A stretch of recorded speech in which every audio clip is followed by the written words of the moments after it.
Apa Penemban Durna? Kundur wonten negari Ngastina. Lako teka kanthi kawontenan ingkang sungkawa. Kenging menapa Penemban? Lole kenthos waru gembol manyar-manyar.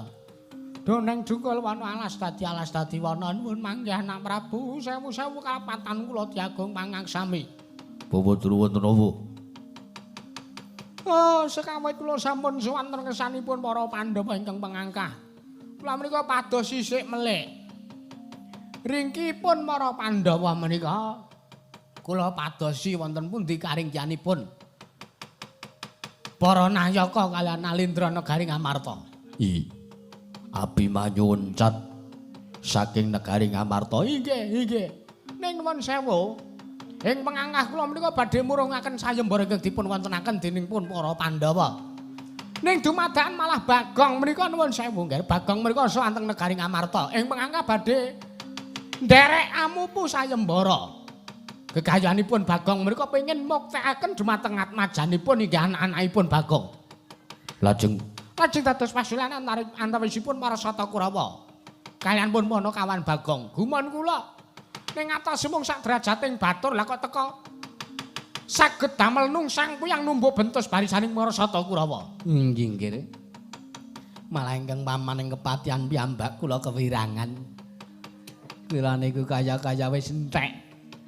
Harga diri kula niku pun dijur-jur kalih Bagong lah nawang kaya ngana. Angga kula pasrahaken dumateng Paduka Anggir Prabu Duryudana gonjang kanjeng langit kula katon. Mergenjang alis risang mawaka andrung. Ya jagat pangestu nggara. Paman Seguni Wonten dawuh. Bawa Durna. Wonten dawuh. Kang Prabu Karna. Wonten dawuh Yai. Babar kawis Bagong mriku mboten sadipun penggalih. Jenyatanipun menawi mangke Kurawa kelakon bedah negari Ngamarta. Tartentu Ponokan Bagong mriku mboten wonten ginanipun. Mboten badhe damel perkawis menapa-menapa wontenipun Ponokan Bagong mriku. Lho, nanging menika sampun ngrusuhi dumateng gayanipun para Sata Kurawa. Ngrusuhi ngen pundi? Kula tak takon karo sampeyan. Bagong ngrusuhi Kurawa nggon endi? Lho, Kurawa nungsang puyang numbuk bentus menika lho, Nggih. Nuwun sewu. Bagong mriku namung durusi dumateng gegayuhaning pribadi. Sejatosipun boten wonten sambung rapetipun kaliyan para Sata Kurawa. Ning nyatane napa? Kula ngerti lakone sampeyan teng negara Ngamarta wau. Mesti sampeyan ngelek-elek karo Bagong, wekasan dadi pasulayan Kurawa nganti numbuk bentus. Bawa Durna. Mungkin dados ning kawuningan. Bagong mriku sinaosa kawula cilik nanging mriku dipun ayomi dening dewa. Inggih. Lajeng menika kados pundi? Nek pun kaya ngeten iki sampeyan sing luput. Lho. Luput kula nggih napa? Nggih. Lupute sampeyan wis nyalahke karo Bagong, nggawa-nggawa Bagong, nggawa-nggawa jenenge anake Semar Badranaya disambung-sambungke karo Kurawa. Menggiriyen. Kula kinten boten wonten ginanipun nugi menawi antawisipun Kakang Durna kan anak Prabu Jaka Pitana mung saling nyalahke, mung padha-padha le golek kesalahaning liyan mriku mboten wonten ginanipun. Perkawis menika menawi dipun damel padudan menika mboten wonten ginanipun. Awit ingkang baken menika implementasinipun kados napa anggenipun badhe bedah negari Ngamarta. Malah nek miturut kula lho nggih. Gandeng wektu dina iki negara Ngamarta nembe koncatan pamor, negara Ngamarta nembe dumugi apese. Wangga negari Ngamarta dipun bedah sakniki mawon mumpung Abimanyu sing dadi kuwatane Pandhawa mboten enten nggih. Jagat pangestu nggara.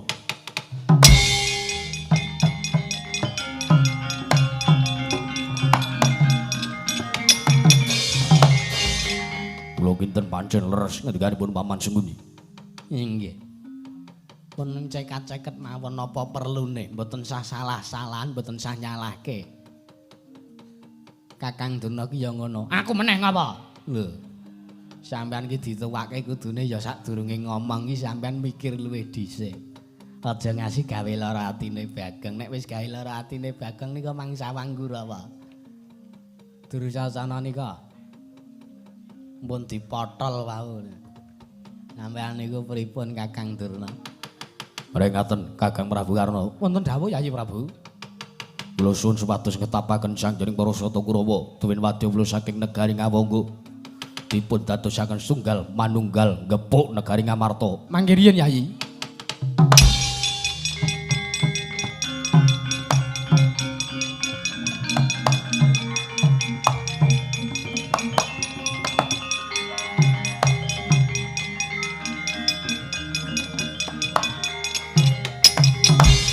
Mangkahanggra sesumbar Mawa lindru bumi gonjing kumaluduk kuntara gatok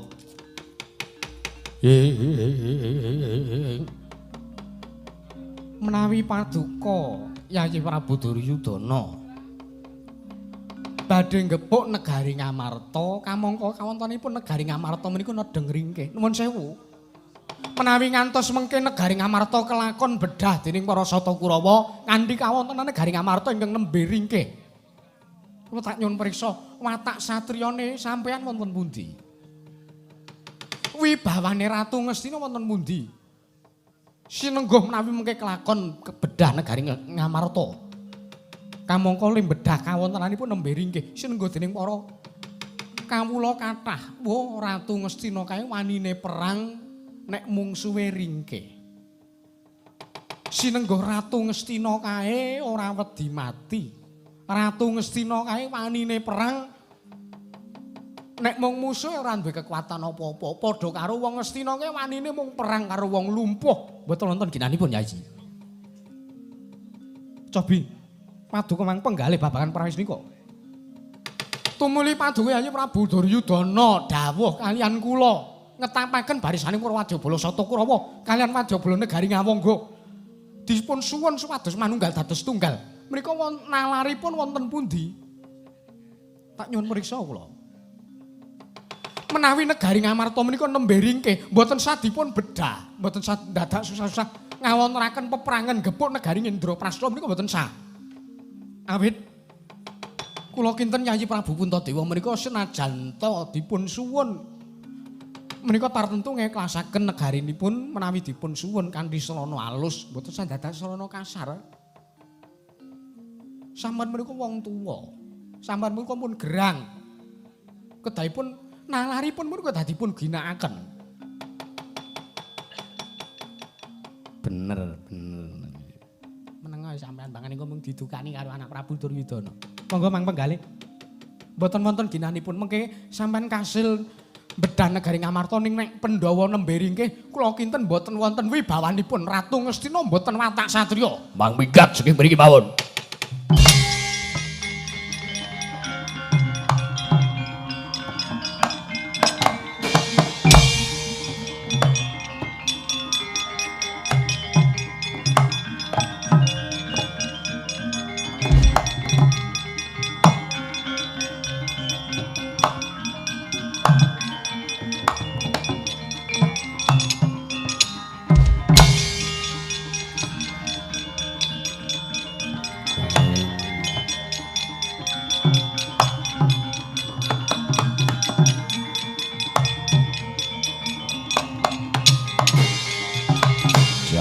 Sungguh mboten wonten ginanipun kula ngingu Senopati wujud kaya ngono.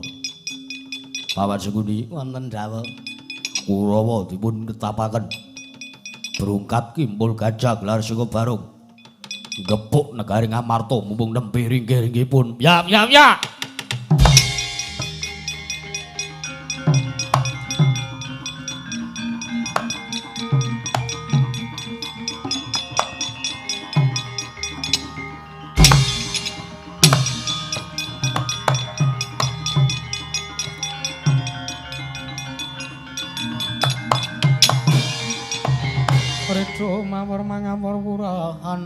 tengaraning ngajurit gong maguru gongso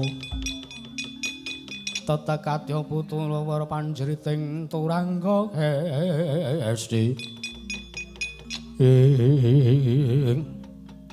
Yayi Surtayu melayu-melayu sinuwun nun mangke Koko Prabu kula ngaturaken ketiwasan. Ketiwasan piye? Ngaturaken pawarta bilih sak mangke negari Ngastina bedah dipun bedah wadyabala saking negari Medangpari. Jagat Dewatara, Paman. Lah ki negara Ngastina arep bedah negara Ngamarta malah Kurawa kebedah negarane iki piye iki. Alah.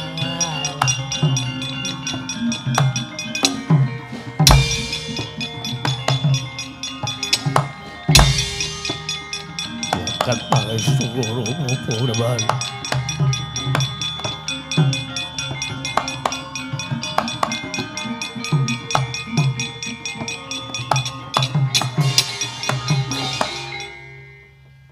Telas ancas kula arep bedah negara Ngamarta. Negari Ngastina malah kebedah dhewe. Nuwun sewu Longger. Menawi sampean menika tumuling klumpruk kados maten niku mboten ketok wibawanipun. Mboten ketok wibawane sebab napa? Kula tak takon. Sampeyan niku kula muktekke teng negara Ngastina mboten wonten tandange.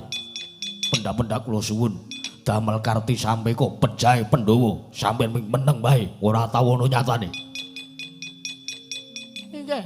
Mboten saiki iki. Sampeyan niku jare pendhita kondang monyor-monyor.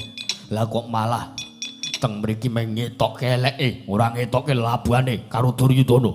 Ning ngaten carane kula rasa duwe negara tak bedah negari Ngamarta mawon.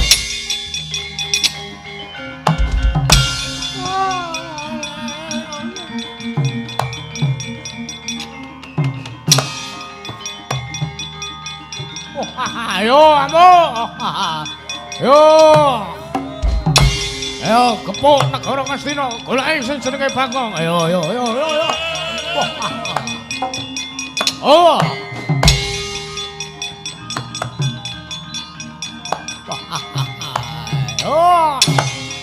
Ayo, mati, ayo.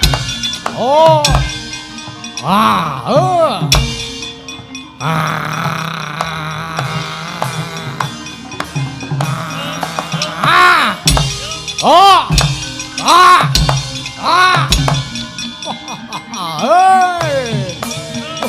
Ayo, bro.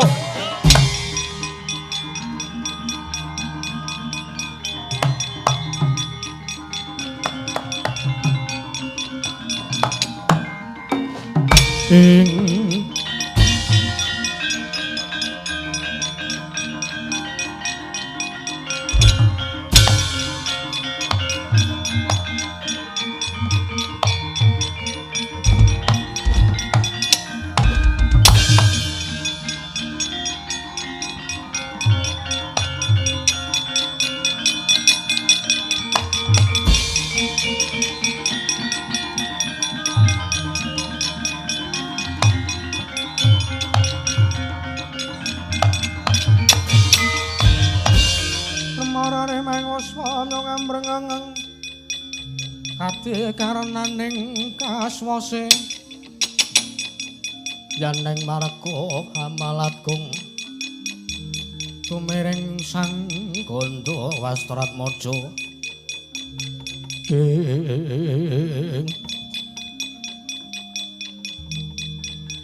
Sapa iki? Eneng Ratu Bagus bedah negara Ngastina. Sapa wae?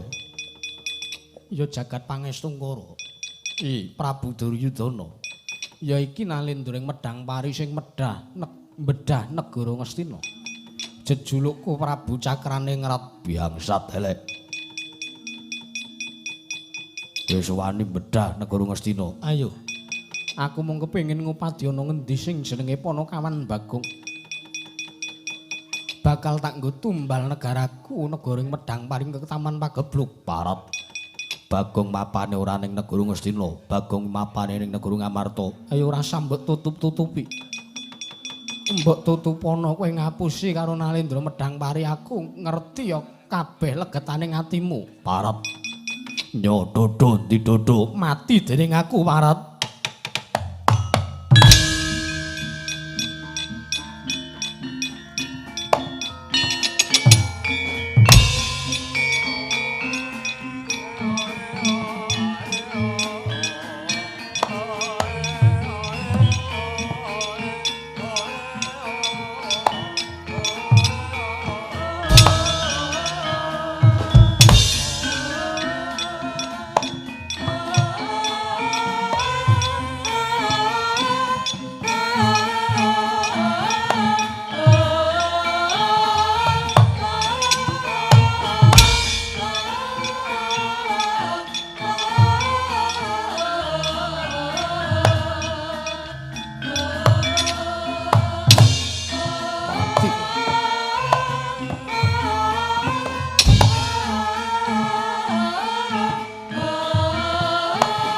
Wah.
Mati aku.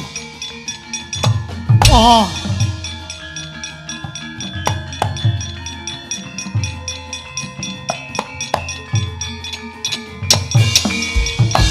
Ayo tanyo nek pancen kowe ratu sing digdaya. Aja nglumpruk kaya dene tikus. Endi ketokno wibawamu Ratu Ngastina? Bangsat.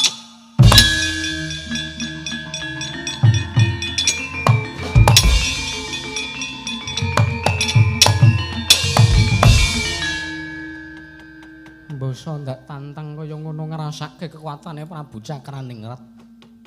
Lah kok kowe malah mung mlayu Duryudana, Duryudana. Kowe iki nalendra kepiye? Kowe ora ngurung kepi kawulamu ya kelakon tak uyak ning endi paranmu. Nganti kowe nuduhke ana ngendi Panakawan Bagong Parab.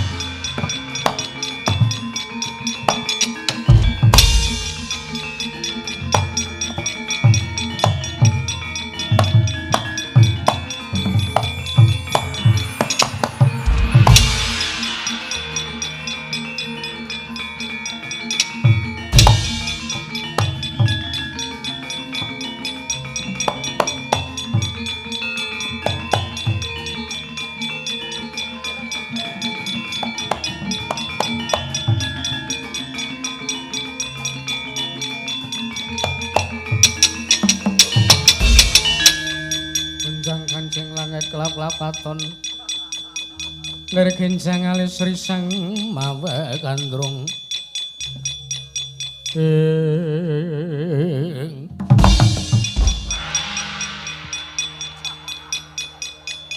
lagi teko ki nanti. Wah. Jo ngapura. Nganti kowe? Kok kepleh-kepleh ngono? Kena angin. Tresna kakangku ngawe karo Werkudara. Kowe iki wis tak omongi bola-bali to. Adimu Sediwa iki angger kocap gelo, atine mesti terus lunga geblas. Mbuh ning ngendi parane? Aku ora nundung lho. Loh. Ora nundung kowe gawe gelane atine Sediwa. Merga Begawan Durna duwe igo partikel sing kaya mangkono kok kowe nyarujuki. Ya ben. Durna iki bapakku kok. Durna iki guruku kok. Ha iya. Ora sandira kowe. Wah, ning ratu tak joroke. Lho jorokno nek iso. Aku mung ngomong karo kowe, aku mung njaluk Werkudara. Adimu Sediwa kowe aja ngasih mbok gawe gelo atine. Engko sing kapitunan kowe dhewe lho. Ora mungkin. Perkarane Sediwa sing ngrasake aku ora. Ngepe apa? Urip-uripe dhewe wong nyalam nglupul karo Werkudara senengane ngono. Dasar Sediwa sing atine cuketan gampang nesu, gampang lara ati. Lho, mandem memeng dhewe. Untuk memang oben. Lho. Kae Yayi Prabu Duryudana kae. Melajar-melajar kae sajak njaluk tulung kae. Pethuke.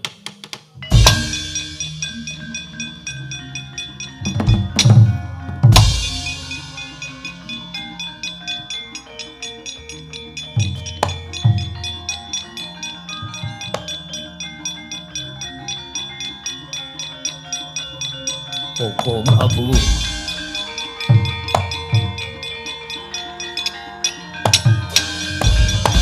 Sring Astina Maha Prabu Duryudana. Darining sun Werkudara alun nang andika den kapareng. Koko Prabu Durawati. Lho. Yayi Prabu Jaka Pitama melajar-melajar. Wonten kawontenan menapa Yayi? Negari Ngastina bedah. Dipun bedah dening Nalendra Medang Pari. Inggih mriku pun Prabu Cakraningrat. Awit madosi wonten pundi dunungipun Punakawan Bagong? Dara. Yo.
Dan Pun dan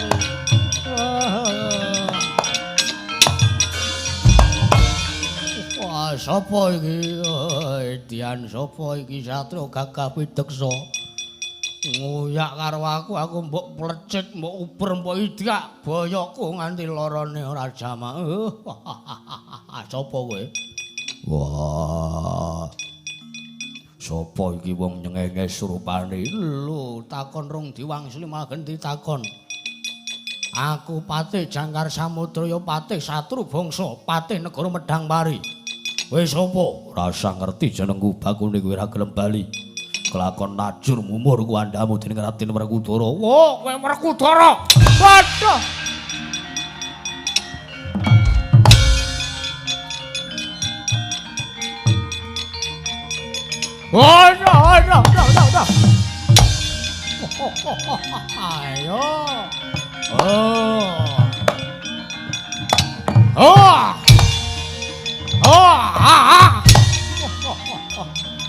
Ayo.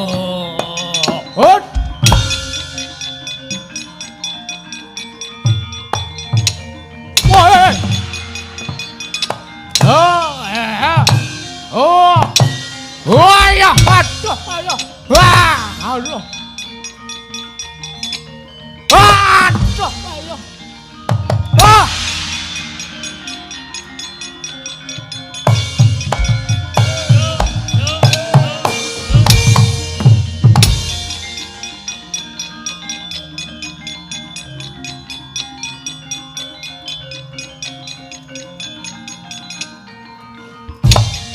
Waduh. Ya, weh.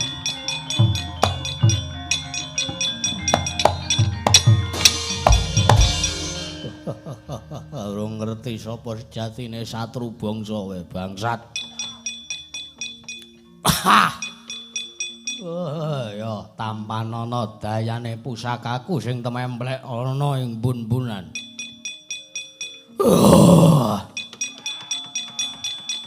Ora jalingi cetakon dosa e para. Oh!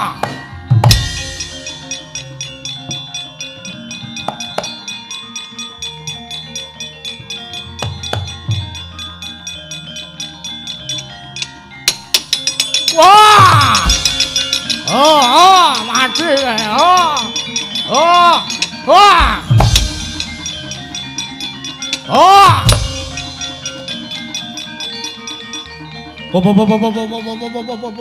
Wah, mesake mau ana sing gawe barisan dhewe sangka bantere alon-alon wae. Miyaka kuwi nganggo rasa. Rasane dinggo. Ayo, Werkudara kelakon mundur sih, ratune sing ireng kae mau. Pate aku wae. Yo.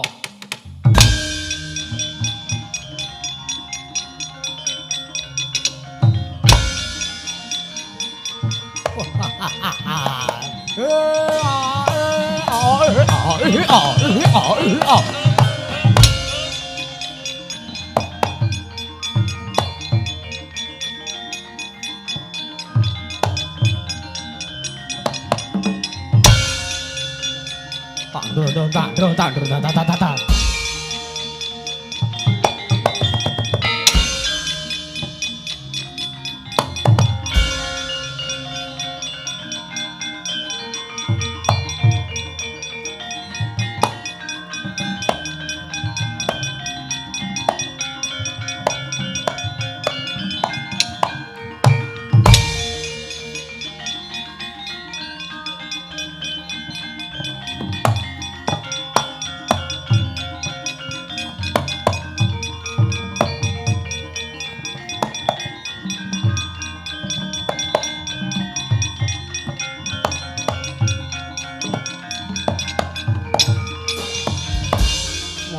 Sangga bagus semunira kang kamanungsan kowe Prabu Cakraning Rat dasar kepara nyata ora pangling panengah Pandhawa Raden Arjuna Ayundipana kawan Bagong lan endi ratu negara Ngastina Prabu Duryudana ora mbok wenehke kelakon mati dening aku tandingana Arjuna Marat.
Bocah murang tata keparat.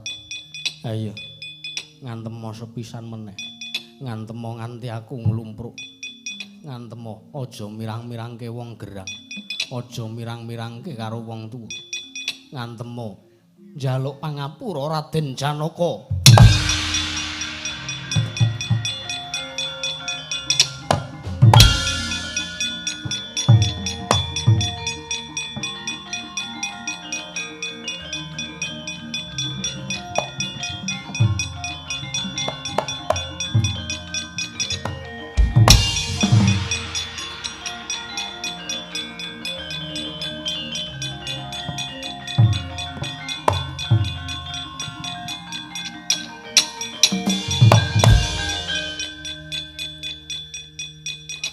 Arjuna wilujeng enjang Kaka Prabu. Lho.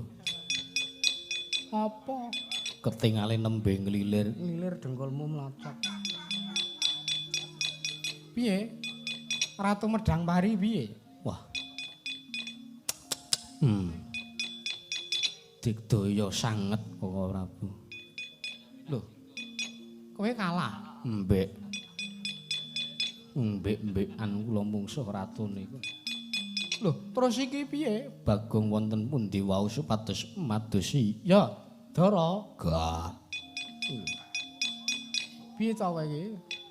Timbal Nurmantara Ji Pameling. Lho, Bagong ki ora duwe sangu spiritual apa-apa kok.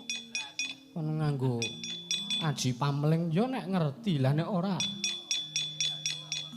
Lho lah kae. Wo lah wong ki nek dawa umure apa ya. Kae Bagong kae mlayu rene kae.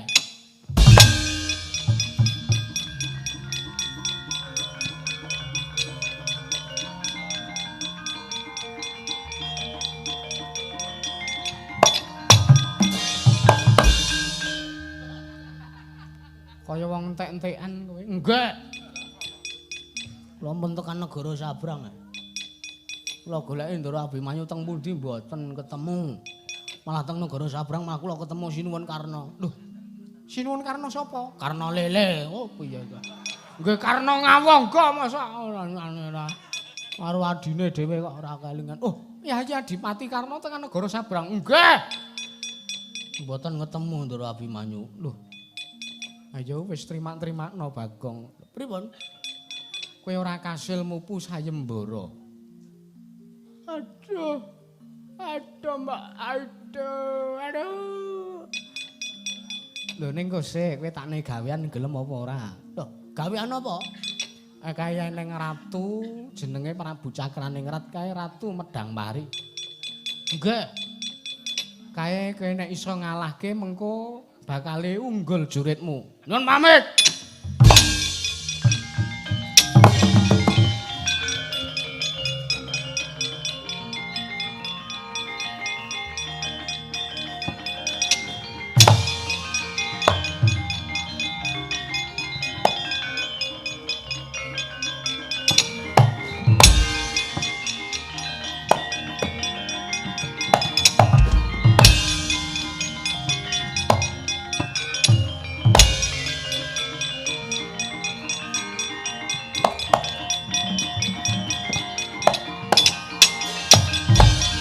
Ridho mawur mangawur purahan tengarane ngaju regong maguru kangsa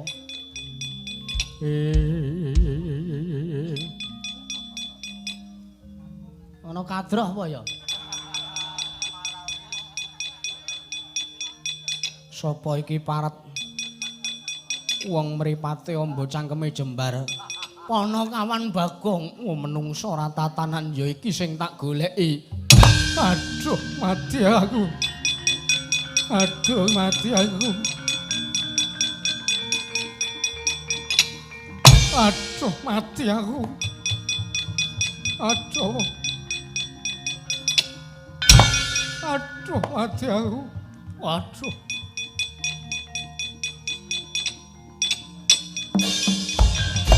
Mati aku.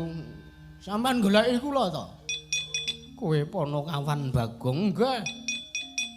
Kowe iki bakal tak dadekke tumbal ning negaraku. Ah, mboten mau-mau. Ngerti kula teng negarane sampeyan. Iya. Ya pripun iki iso ngantem napa mboten? Sampeyan ngantem sirah kula kok malah sampeyan dhewe sing kelaran. Aduh Bagong. Aku njaluk pangapura Bagong.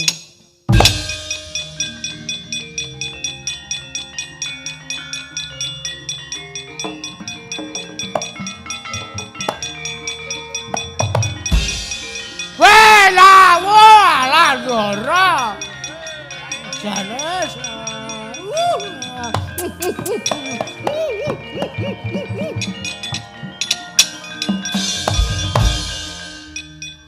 Kurang ajar, aduh. Kula niki saiki entuk kekuatan anyar. Sampeyan aja ngetak sirah kula, malah sirah sampeyan dhewe sing kekethak. Jan iki kelakon le dadi polisi kowe edokan. Iya, enggak. Aku dadi ratu barang. Aku mung kepengin ngetokke apa sing dadi lelabuhanmu mergo bapakmu cerita karo aku. Wah. Kula ngaturaken matur nuwun kesana. Iya. Ora apa-apa ning sesuk meneh aja mbok baleni. Kowe kok iso ndek kekuatan kaya ngono. Iya. Diomongi aja ngetak. Nek sampean ngetak sampean dhewe sing kelaran. Iya nggih. Ning nek kula ngetak sampean nggih kula kelaran. Apa ya nggih? Iya. Oh lah parat diapusi menungso. Iya. Nika sinten nika? Patih sinten nika? Pethuk ana dhewe. Nggih.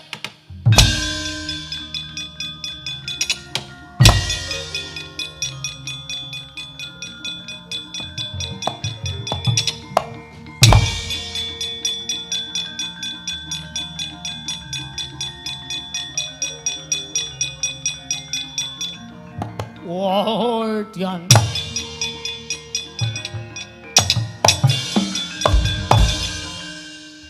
Tekek lorek ndase ireng, mang teruske. Arep wis tuwek isih iso. Konangan sampean yo.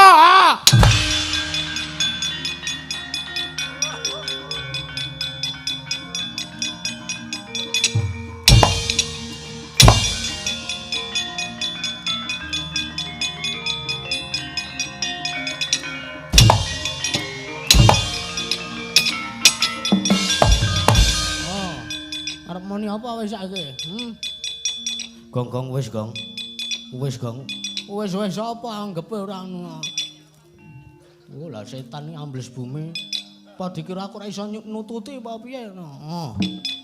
Gong wis gong wis gong. Oh, nanti kowe. Gong wis gong.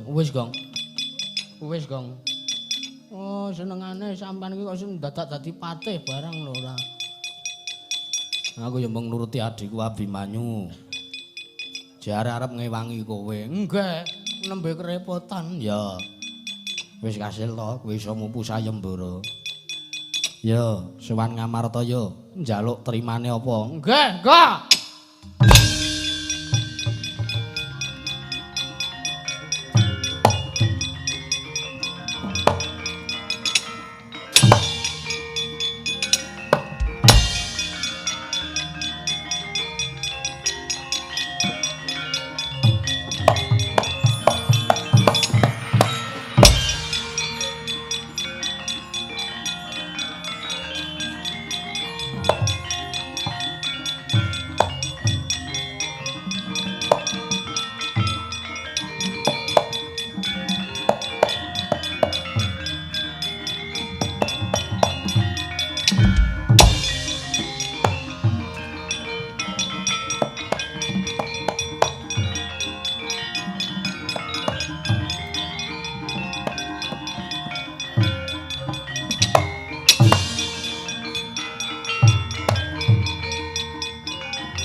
Jagat Pangestungkara Kaka Prabu wonten dawuh Yayi menika titah ingkang estu adil senajan ta kawontenanipun sarwa-sarwi kekirangan nanging menawi batinipun menika tansah kebak raos syukur kebak raos tentrem tundanipun badhe kados mekaten menika inggih pramila monggo gandeng ponokan Bagong sampun kelakon mupu sayembara badhe dipun paringi derajat menapa? Bagong wonten dawuh.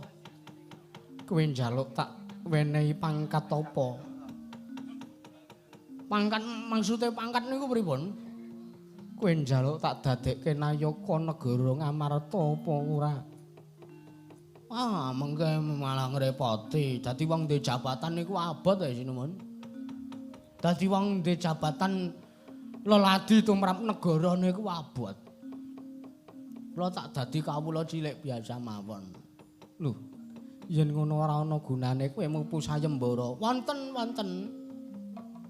Anak kula loro lenang wedok siji. Sing loro ajeng kula dadekke polisi. Polisi kuwi apa? Alah wadyabala negara Ngamarta nah. Ngono nggih. Terus sing setunggal sing wedok mang dadoske abdi kinasihipun Gusti Ayu Wara Drupadi. Yen ngono kandhinen mreniat majamu katelune. Nyon pamit sekedhap.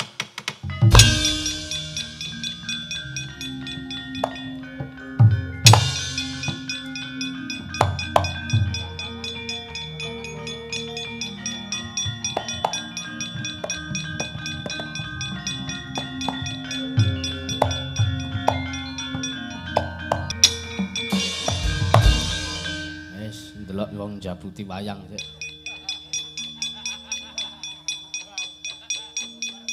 Sengaja ora tak sampaikke wingi-wingi kok. Men ora turu ngene iki lho panjak sing bener ki sing ngene iki. Panjak angger wayange wis ditata tinggal micek. Wes. Sopo kuwi Antasena? Hah? Kuwi sapa? Ngapa sampean? Ora. Neng mburi kok. Sampai nek ngendang kuwi, ngopo to kok malah nggawa kendang barang? Sampai nek ngendang ki sing variatif. Variatif tegese piye? Variatif ora variatif. Lho, kepiye tegese Antasena? Nah, nganggo ndrondadeng tumplak ngono kuwi. Terus aja koyan tulung-tulung ngono aja koyan. Drak-dak ngono wae karo plungtek-plungtek ngono kuwi. Iya, Terus siji sekaran wajib sing kudu sampeyan ku. Piye? Tak ndondong tak ndong tak ndong tak tak delang. Nah, kuwi identitase sampeyan. Ngono wae.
Ganjeng langit kelap-kelap katon lir genjang alis risang mawe gandrung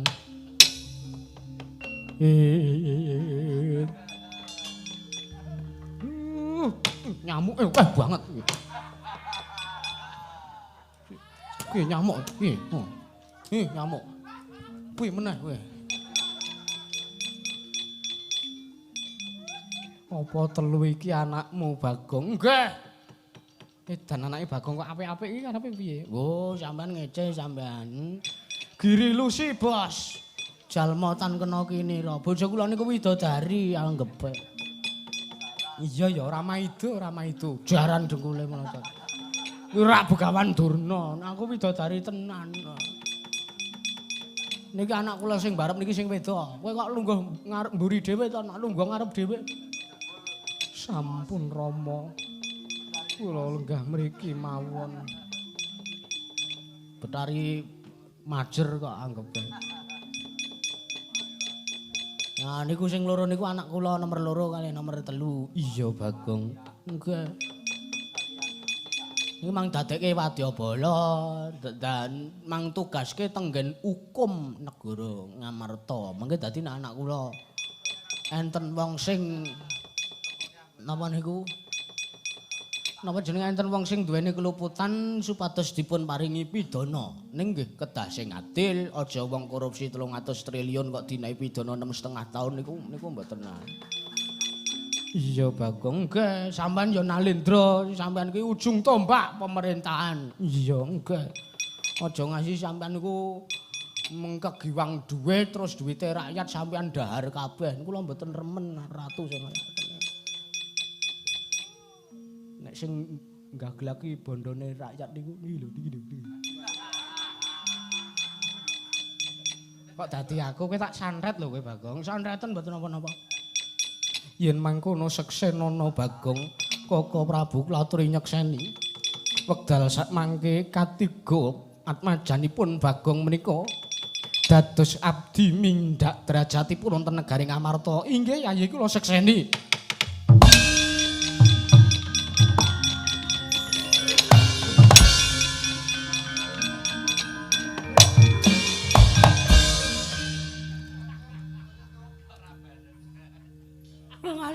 Matur nuwun. Sampeyan sing iso nulungi kaliyan kula. Iya Bagong tiba padha-padha nggih. Wah wis rampung kewajibane bapak le nak. Kowe meng kari mukti neruske apa sing dadi kegayuhane bapak.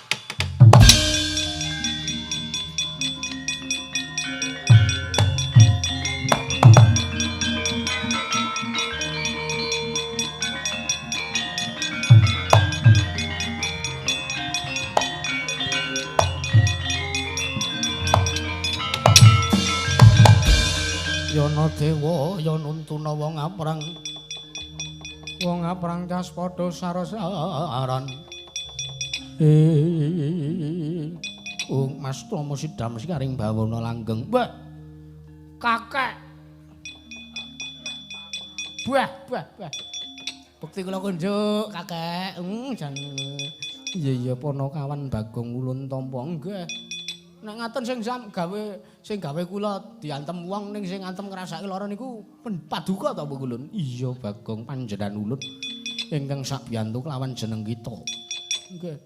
Ki do ngapa to kok ning kene kono ndone mburi kono.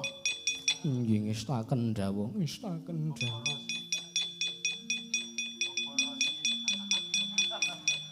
Mbebara singgon. Kowe barang kowe. Inggih Rama kok ya digalaki. Ngepe apa? Sawu-sawu kelepatan kula diageng pangaksami nggih Bu Kulun. Ya Ponokawan Bagong mbuya dadi ngopo? Yektine pancen wis kodrating Hyang Widi. Jeneng kita kasil muktekake lan gayuh apa kang dadi gegayuhane atmaja kita. Matur nuwun sanget Bu Kulun. Ya ulun kundur makayangan Bagong.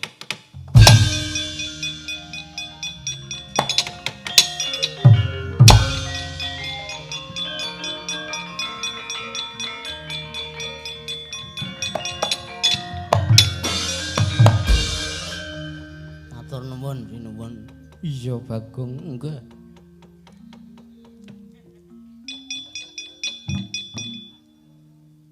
Aduh, yo. Lho kok kekuatane isih ya? Larane ora jamak. Nyamuke akeh tenan iki nyamuke. Semar gugah-gugah wong turu mau wong tebah-tebah. Wis kelakon panjang kamu to le. Empun Pak pangestunipun. Kowe iso dadi wong tuwa sing pancen kowe berhasil ndidik anak-anakmu. Nggih. Dongaku kanggo kowe selawase urip. Muga-muga Gusti tansah ngayomi kowe. Mbuh kowe isih urip, mbuh kowe wis sowan ana ngayonane Gusti. Gusti ngayomi karo kowe, maringi pangapura karo kowe Bagong. Matur nuwun Pak. Iya. Rahayu nering Sambikala.